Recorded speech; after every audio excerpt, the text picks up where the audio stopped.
Assalamualaikum warahmatullahi wabarakatuh. Perkenalkan, nama saya Mu'arrofah SPD, CGP Angkatan 11 Kota Surabaya dari SMP Negeri 1 Surabaya. Kali ini saya akan menampilkan demonstrasi kontekstual modul 2.1 pembelajaran berdiferensiasi. Selamat menyaksikan.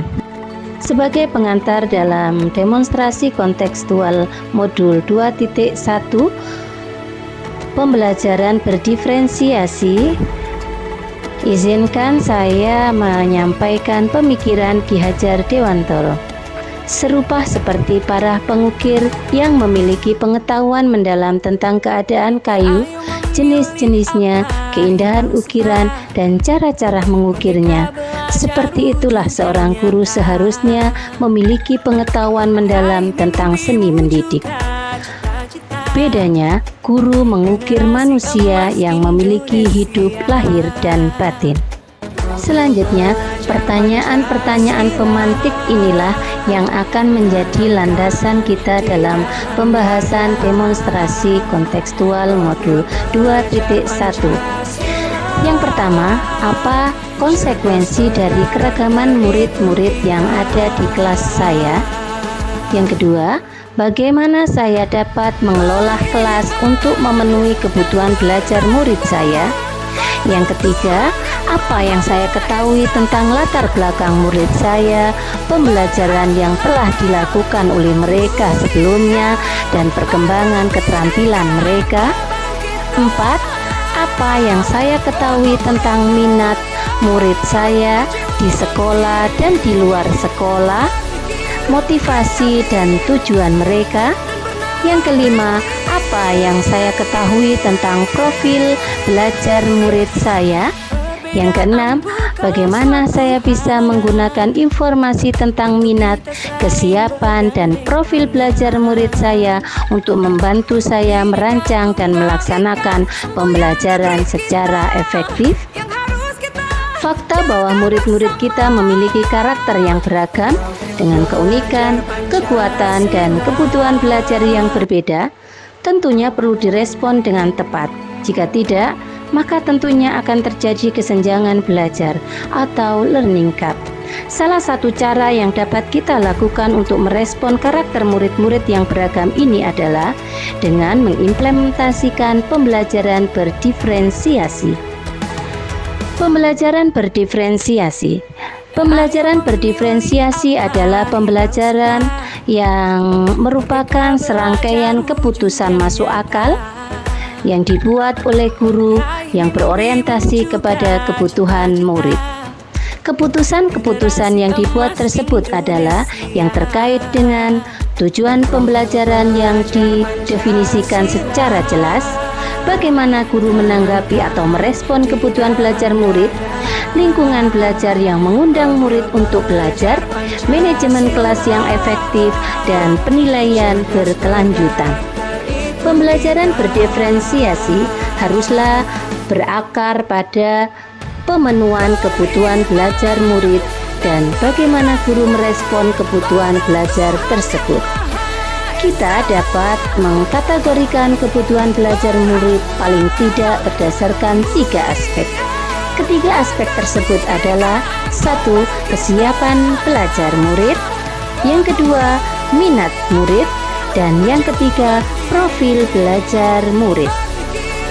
Sebagai guru, kita semua tentu tahu bahwa murid akan menunjukkan kinerja yang lebih baik jika tugas-tugas yang diberikan sesuai dengan keterampilan dan pemahaman yang mereka miliki sebelumnya. Kesiapan belajar disebutnya. Lalu, jika tugas-tugas tersebut memicu keingintahuan atau hasrat dalam diri seorang murid atau minat, dan jika tugas itu memberikan kesempatan bagi mereka untuk bekerja dengan cara yang mereka sukai atau profil pelajar kita kenal. Yang pertama, kesiapan belajar.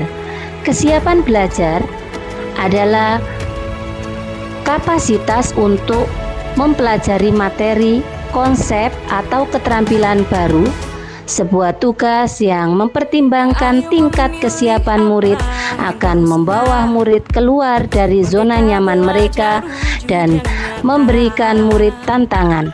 Namun dengan lingkungan belajar yang tepat dan dukungan yang memadai, mereka tetap dapat menguasai materi atau keterampilan baru tersebut. 2. Minat murid. Minat merupakan suatu keadaan mental yang menghasilkan respon terarah pada suatu situasi atau objek tertentu yang menyenangkan dan memberikan kepuasan diri.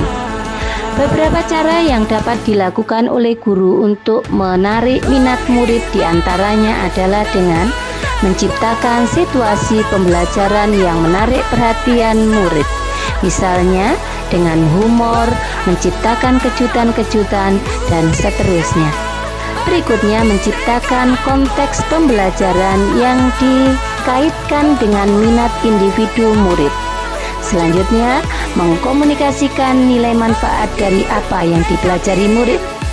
Dan yang terakhir, menciptakan kesempatan-kesempatan belajar di mana murid dapat memecahkan masalah atau problem based learning.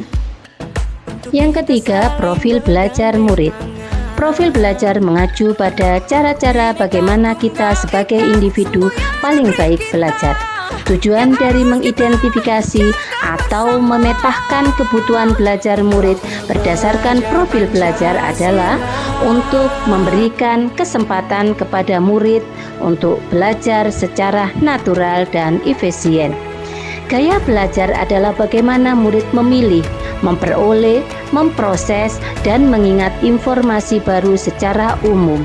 Gaya belajar ada 3, yaitu visual, belajar dengan melihat, misalnya melalui materi yang berupa gambar, menampilkan diagram, PowerPoint, catatan peta, grafik, dan seterusnya. Selanjutnya, auditory, belajar dengan mendengar, misalnya mendengarkan penjelasan guru, membaca dengan keras, mendengarkan pendapat saat berdiskusi, mendengarkan musik, dan seterusnya. Dan yang ketiga, kinestetik, belajar sambil melakukan sesuatu, misalnya bergerak, meregangkan tubuh, dan kegiatan lain. Penerapan penilaian dalam pembelajaran berdiferensiasi. Kita kenal 3 asesmen yang dilakukan dalam pembelajaran berdiferensiasi, yaitu assessment for learning, penilaian yang dilakukan selama berlangsungnya proses pembelajaran dan biasanya digunakan sebagai dasar untuk melakukan perbaikan proses pembelajaran, berfungsi sebagai penilaian formatif, sering disebut sebagai penilaian yang berkelanjutan. Berikutnya, assessment for learning, penilaian yang dilaksanakan setelah proses pembelajaran selesai, berfungsi sebagai penilaian sumatif. Yang ketiga, assessment as learning, penilaian sebagai proses belajar dan melibatkan murid-murid secara aktif dalam kegiatan penilaian tersebut. Penilaian ini juga dapat berfungsi sebagai penilaian formatif. Berikut modul ajar fase D, ilmu pengetahuan alam IPA, kelas 8, lingkup materi pengenalan sel, submateri struktur dan fungsi sel, alokasi waktu 2 pertemuan atau 4 kali 40 menit. Tujuan pembelajaran pemahaman IPA, peserta didik dapat menganalisis perbedaan sel hewan dan sel tumbuhan melalui pembuatan model sel dan presentasi hasil pembuatan model sel. Pemahaman proses membuat model sel. Capaian pembelajaran mendeskripsikan sel sebagai unit terkecil penyusun makhluk hidup. Indikator kesuksesan belajar, peserta didik mampu mengidentifikasikan perbedaan sel hewan dan sel tumbuhan. Profil belajar Pancasila adalah kreatif dan gotong royong dalam pembuatan media atau model sel. Metode pembelajaran diskusi kelompok dan pendekatan pembelajaran berdiferensiasi. Langkah-langkah pembelajaran. Pertemuan pertama. Orientasi peserta didik pada masalah. Guru memberikan pertanyaan pemantik. Sel merupakan unit terkecil dari makhluk hidup. Tetapi, apakah sel masih memiliki bagian-bagian yang lebih kecil lagi? Atau sel hanya ruangan kosong seperti pada sayatan gabus Robin Hood? Dan apa yang membuat hewan dan tumbuhan berbeda selnya? Mengorganisasikan peserta didik untuk belajar. Guru membagi peserta didik menjadi 6 kelompok yang beranggotakan 5-6 peserta didik secara heterogen berdasarkan level kognitif dan kesiapan belajar dari hasil asesmen submateri sebelumnya tentang sel dan mikroskop. Peserta didik dengan level kognitif lebih tinggi berperan sebagai narasumber untuk memberikan penjelasan pada anggota lain, berdiferensiasi proses. Peserta didik merencanakan pembuatan model sel hewan atau sel tumbuhan dengan mencari informasi atau contoh dari berbagai sumber belajar. Bisa di buku paket halaman 11-17 dan video pembelajaran yang sudah disiapkan oleh guru serta artikel di internet.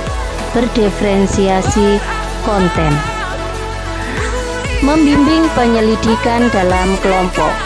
Guru mengecek keterlibatan setiap anggota kelompok dan membimbing peserta didik dalam melakukan observasi atau diskusi kelompok untuk merencanakan pembuatan model sel.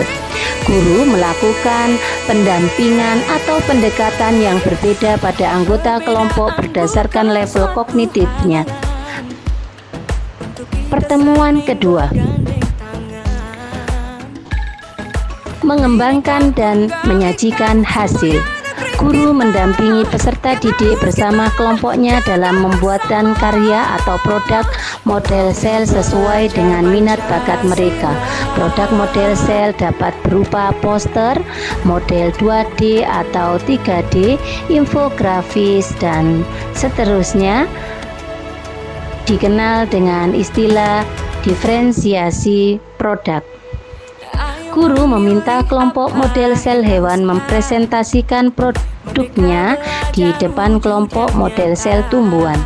Dua kelompok dengan topik berbeda dapat melakukan sharing untuk menguatkan pemahaman tentang perbedaan sel hewan dan sel tumbuhan. Antara kelompok memvideo presentasinya untuk diupload pada link yang disediakan oleh guru. Menganalisis dan mengevaluasi proses pemecahan masalah.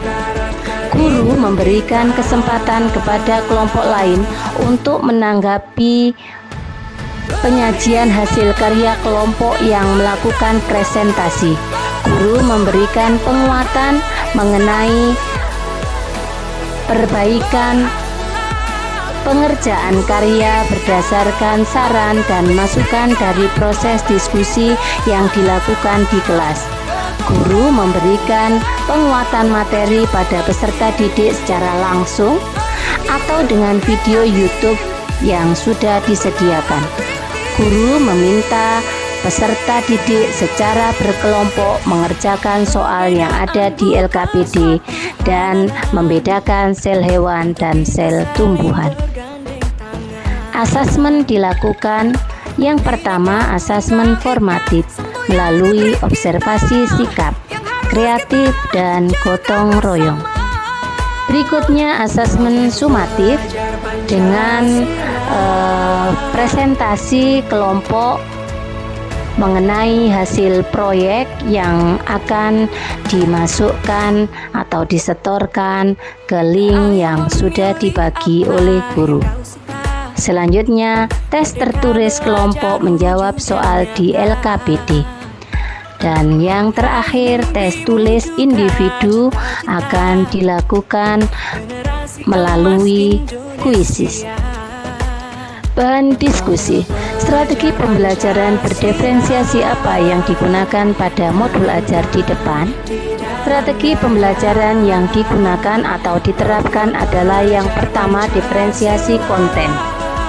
Melalui peserta didik merencanakan pembuatan model sel hewan atau sel tumbuhan dengan mencari contoh dari berbagai sumber belajar di buku paket halaman 11-17, video di YouTube, konten di internet, atau artikel di internet. Diferensiasi proses. Guru membagi peserta didik menjadi 6 kelompok yang beranggotakan 5-6 peserta didik secara heterogen berdasarkan level kognitif dan kesiapan belajar dari hasil asesmen submateri sebelumnya. Sel dan mikroskop. Peserta didik dengan level kognitif lebih tinggi berperan sebagai narasumber untuk memberikan penjelasan pada anggota lain. Selanjutnya, diferensiasi produk melalui mendampingi peserta didik bersama kelompoknya dalam membuat karya atau produk model sel sesuai dengan minat bakat mereka. Model sel dapat berupa poster, model 2D atau 3D, atau infografis. Bagaimana penilaian dilakukan dalam modul ajar di depan? Penilaian dilakukan melalui asesmen formatif, sikap kreatif, dan gotong royong. Sumatif melalui presentasi yang hasilnya akan diunggah pada link yang sudah disediakan guru, mengerjakan LKPD, dan yang terakhir tes individu, tes tulis pada kuisis. Demikian. Terima kasih, semoga bermanfaat. Salam dan bahagia. Assalamualaikum warahmatullahi wabarakatuh.